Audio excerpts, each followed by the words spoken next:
বিশ্বনবী সাল্লাল্লাহু আলাইহি ওয়াসাল্লামের মুখটা ছিল, চেহারাটা ছিল পূর্ণিমার চাঁদের মতো। সুবহানাল্লাহ বলেন।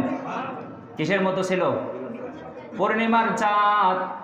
14 তারিখ দিনগত রাতে দেখবেন পূর্ব দিক থেকে একটা চাঁদ উদিত হয়। চাঁদটা দেখতে যত সুন্দর, তার থেকেও আমার নবী সাল্লাল্লাহু আলাইহি ওয়াসাল্লামের থেকে বেশি সুন্দর ছিলেন। এত সুন্দর আল্লাহ তাআলা তাকে দান করেছেন, এত সৌন্দর্য। সেই নবীর আমরা উম্মত, সকলে বলি আলহামদুলিল্লাহ। রাসূল সাল্লাল্লাহু আলাইহি ওয়াসাল্লাম দেখতে তিনি লাবণ্যময় ছিলেন। সুবহানাল্লাহ বলেন। দেখতে কেমন ছিলেন? লাবণ্যময়। তিনি সাদা লালচে ছিলেন। কেমন ছিলেন? সাদা লালচে, একবারে ফ্যাকাশে ছিলেন না। অনেক মানুষ আছেন দেখবেন যে খুব ফ্যাকাশে, সুন্দর দেখতে, সুন্দর দেখায় না। কিন্তু বিশ্বনবী সাল্লাল্লাহু আলাইহি ওয়াসাল্লাম তিনি সাদা লালচে ছিলেন। হযরত আবু হুরায়রা রাদিয়াল্লাহু তাআলা আনহু বলেন, বিশ্বনবী সাল্লাল্লাহু আলাইহি ওয়াসাল্লামকে আল্লাহ তাআলা যেন রূপা দিয়ে তৈরি করেছিলেন। সুবহানাল্লাহ বলেন। এত সুন্দর ছিলেন। একটা মানুষ যদি রূপার মতো যদি সুন্দর হয়, রূপার মতো যদি দেখতে হয়, তাহলে তার কেমন দেখাবে? এরকম সুন্দর করে বিশ্বনবী সাল্লাল্লাহু আলাইহি ওয়াসাল্লামকে তৈরি করেছিলেন কে? আল্লাহ তাআলা। এরপরে বিশ্বনবী সাল্লাল্লাহু আলাইহি ওয়াসাল্লামের দেহটা, তার ত্বক, তার চামড়া ছিল অত্যন্ত নরম। কি ছিল? নরম। তিনি ছিলেন সুঠাম দেহের অধিকারী, সবল দেহের অধিকারী। এরপরে বিশ্বনবী সাল্লাল্লাহু আলাইহি ওয়াসাল্লাম ছিলেন মধ্যম আকৃতি। কেমন ছিলেন? মধ্যম আকৃতির। তিনি বেশি লম্বাও ছিলেন না, আবার বেশি খাটো, উভয়ের মধ্যে ছিলেন। হযরতে আয়েশা সিদ্দিকা এবং হযরতে আলী রাদিয়াল্লাহু তাআলা আনহু বলেন, আল্লাহর নবী বিশ্বনবী সাল্লাল্লাহু আলাইহি ওয়াসাল্লাম যখন কোথাও লোক সমাগমের মধ্যে গিয়ে দাঁড়াতেন, তখন মনে হতো বিশ্বনবী সাল্লাল্লাহু আলাইহি ওয়াসাল্লাম সব মানুষের থেকে লম্বা। সুবহানাল্লাহ বলেন। যখন মানুষের মধ্যে গিয়ে দাঁড়াতেন, তখন মনে হতো তিনি কি সব মানুষের থেকে তুলনামূলক একটু লম্বা। কিন্তু যখন তারে দূর থেকে দেখা যেত, তখন লম্বা মনে হতো না, তখন মনে হতো লম্বা এবং বেটে উভয়ের মধ্যে। আল্লাহু আকবার। কিন্তু যখন মানুষের মধ্যে তিনি গিয়ে দাঁড়াতেন, তখন মনে হতো সব মানুষের থেকে তিনি লম্বা। সুবহানাল্লাহ বলে। দেখবেন স্বামী স্ত্রী, স্বামী যতই বেটে হোক, স্ত্রীর কাছে দাঁড়ালে মনে হয় যেন তার স্বামীটা একটু লম্বা। সুবহানাল্লাহ বলে। তাহলে বিশ্বনবী সাল্লাল্লাহু আলাইহি ওয়াসাল্লাম তিনি কি এরকম দেখতে ছিলেন? এরপরে বিশ্বনবী সাল্লাল্লাহু আলাইহি ওয়াসাল্লামের চেহারাটা কেমন ছিল? আমাদের কারো চেহারা কালো, কারো চেহারা ফর্সা, কারো চেহারা ফ্যাকাশে। তো বিশ্বনবী সাল্লাল্লাহু আলাইহি ওয়াসাল্লামের চেহারাটা ছিল লাবণ্যময়, নুরানি চেহারা। সুবহানাল্লাহ বলে। কিরকম চেহারা? নূরানি চেহারা। আমার নবী সাল্লাল্লাহু আলাইহি ওয়াসাল্লাম দেখতে নূরের মতো ছিল, মনে হয় তার চেহারা দিয়ে যেন আলো বের হচ্ছে। সুবহানাল্লাহ বলেন। বিশ্বনবী সাল্লাল্লাহু আলাইহি ওয়াসাল্লামের মুখটা ছিল, চেহারাটা ছিল পূর্ণিমার চাঁদের মতো। সুবহানাল্লাহ বলেন। কিসের মতো ছিল? পূর্ণিমার চাঁদ।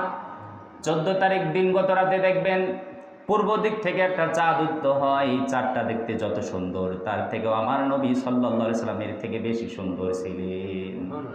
এত সুন্দর আল্লাহ তাআলা তাকে দান করেছেন, এত সৌন্দর্য। সেই নবীর আমরা উম্মত, সকলে বলি আলহামদুলিল্লাহ। আরো জোরে বলি আলহামদুলিল্লাহ। আমার নবী সাল্লাল্লাহু আলাইহি ওয়াসাল্লামের কোনো ছায়া ছিল না। কি ছিল না? আমরা যদি আলোর মধ্যে দিয়ে যদি হাঁটি, সূর্যের আলোতে যদি হাঁটি, তাহলে আমাদের ছায়া বের হয় কি হয় না? প্রতিচ্ছবি একটা বের হয়। কিন্তু বিশ্বনবী সাল্লাল্লাহু আলাইহি ওয়াসাল্লামের কোনো ছায়া। কেন বিশ্বনবী সাল্লাল্লাহু আলাইহি ওয়াসাল্লামের ছায়া ছিল না? কারণ বিশ্বনবী সাল্লাল্লাহু আলাইহি ওয়াসাল্লামের দেহ থেকে আলো বের হতো। সুবহানাল্লাহ বলেন। কি বের হতো? আলো বের হতো। আর আলো থেকে আলো বের হয়, কখনো আলো থেকে কখনো ছায়া বের। এজন্য বিশ্বনবী সাল্লাল্লাহু আলাইহি ওয়াসাল্লামের কোনো ছায়া ছিল না, কোনো প্রতিচ্ছবি ছিল না। তার দেহ থেকে সব সময় কিন্তু আলোই কিন্তু বের হতো। সুবহানাল্লাহ। হযরতে জাবির ইবনে সামুরা রাদিয়াল্লাহু তাআলা আনহু বললেন, আমি এক পূর্ণিমা রাতের স্নিগ্ধ আলোতে বিশ্বনবী সাল্লাল্লাহু আলাইহি ওয়াসাল্লামকে দেখলাম। তিনি লাল চাদর এবং লুঙ্গি পরা অবস্থায় তিনি আছেন। আমি তার দিকে একবার তাকাই, আর একবার পূর্ণিমার চাঁদের দিকে তাকাই। আল্লাহু আকবার। আমি একবার চাঁদের দিকে তাকাই, আর একবার আমার নবীজির দিকে তাকাই। এক পর্যায়ে আমি সিদ্ধান্তে উপনীত হলাম, ওই পূর্ণিমার চাঁদের থেকেও আমার নবী যেন দেখতে বেশি চমৎকার। ওই পূর্ণিমার চাঁদের দেখতেও কি আমার নবী বেশি চমৎকার, বেশি সুন্দর ওই পূর্ণিমার চাঁদের থেকেও। সুবহানাল্লাহ। এত সৌন্দর্য তাকে দান করেছিলেন কে? আরো জোরে বলেন, তাকে দান করেছিলেন কে? শুধু এটাই নয়, বিশ্বনবী সাল্লাল্লাহু আলাইহি ওয়াসাল্লামের আগে এবং পরে রব্বুল আলামিন তার মতো সুপুরুষ এই দুনিয়াতে কাউকে সৃষ্টি, আল্লাহ তাআলা তাকে এমন সুপুরুষ করে তৈরি করেছিলেন। সুবহানাল্লাহি বিহামদিহি। তাহলে তিনি এইরকম সুপুরুষ ছিলেন যে তার মতো এরকম পুরুষ তার আগে এবং পরে আল্লাহ তাআলা দুনিয়াতে পাঠায়। তাহলে তার মতো সুপুরুষ তাহলে কি এই দুনিয়াতে আল্লাহ তাআলা কাউকে সৃষ্টি করেন নাই। শুধু এটাই নয়, বিশ্ব নবী সাল্লাল্লাহু আলাইহি ওয়াসাল্লামের দাঁতগুলো ছিল চিকন। কেমন ছিল? দেখবেন যে মানুষগুলোর দাঁতগুলো চিকন হবে, ওই মানুষগুলো যখন হাসে তখন সুন্দর লাগে। সুবহানাল্লাহ বলেন। কেমন লাগে? আমাদের দাঁতগুলো যেমন একসাথে জয়েন লাগা, বিশ্ব নবী সাল্লাল্লাহু আলাইহি ওয়াসাল্লামের দাঁতগুলো এরকম জয়েন লাগা ছিল না, বিরত ছিল না। তার দাঁতগুলোর মাঝে মাঝে একটু ফাঁকা ছিল। কি ছিল? বিশেষ করে সামনের দাঁত দুটো, এই দুটো দাঁতের মাঝখানে বিশ্ব নবী সাল্লাল্লাহু আলাইহি ওয়াসাল্লামের ফাঁকা ছিল। তিনি যখন হাসতেন মনে হয় যেন মুখটা চমকাচ্ছে। সুবহানাল্লাহ। তিনি যখন হাসতেন মনে হতো কি হতো, যেন তার দাঁত দিয়ে যেন মুখটা যেন চমকাচ্ছে। এত সুন্দর আল্লাহ তাআলা তাকে দাঁত দান করেছিলেন। কেনই বা হবে না? কারণ তিনি সব মানুষের সর্দার, তিনি সব নবীদের সর্দার, সব থেকে শ্রেষ্ঠ জীব হিসাবে তাকে তৈরি করেছেন কে? সব কিছুর থেকে তিনি সেরা। তাহলে সেরা মানুষটা যদি সেরা না হয় তাহলে কেমন হবে? আমরা সেই সেরা নবীর উম্মত। জোরে বলি আলহামদুলিল্লাহ। এর থেকেও আরো বেশি সুন্দর বর্ণনা পাওয়া যায়। হযরতে আয়েশা সিদ্দিকা রাদিয়াল্লাহু তাআলা আনহা বললেন, মিশরের যে সমস্ত রমণীরা ইউসুফ আলাইহিস সালাম, কি নাম? ইউসুফ। বর্ণনা শুনেছেন আপনারা? কেমন সুন্দর তিনি ছিলেন। সে এমন সুন্দর ছিল যে মিশরের যিনি রমণী, আজিজের স্ত্রী, সে পর্যন্ত দেখেও তারে পাগল। আল্লাহু আকবার বলেন। অথচ সে ছিল একজন দাস। কি ছিল? ইউসুফ আলাইহিস সালাম একজন গোলাম ছিলেন, সে একজন দাস ছিলেন। দাসের প্রেমে একজন আজিজের স্ত্রী, সম্রাটের স্ত্রী পড়ে গেছে। এই কথা গ্রামে গ্রামে ছড়িয়ে পড়লো, শহরে ছড়িয়ে পড়লো। কি ব্যাপার?